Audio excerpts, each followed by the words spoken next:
中英航空公司企业工会初三召开记者会，表示3月中工会会甲公司进行团体协约的协商程序，要来讨论工时等等的问题。不过，中英航空大方面改变本地工时制度，违反着团体协约法。工会今仔日也要求劳动部要出面来宣布中英违法。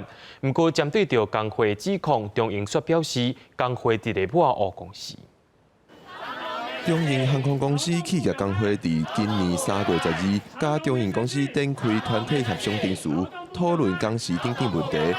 不过，工会指出，中英公司伫3月25日单方面宣布，5月通机场地勤的长底班制度要来调整，取消底班的制度。工会讲，机场地勤的特别休假是以点钟落去算，平常时的工时有6点钟底班甲8点钟长班的差别。以3天特别休假来讲，会产生24点钟的特别休假。24点钟若是拢请底班，会使得到4天的休假。但是即马中英甲底班取消，剩长班会只剩3天的休假。这个改变会影响到1000人左右。长荣航空公司不应该也不可以在我们在送出协商的时候呢，就片面的没有经过任何团体协约的讨论之下，就直接变更我们要申请协商的事项。这个劳动部能不能表态说，长荣航空这样子的做法是有问题的，是违反不当劳动行为的？我们一定要调查结果，它是不是跟你上面所说的是一样？那当然就是违反诚信协商。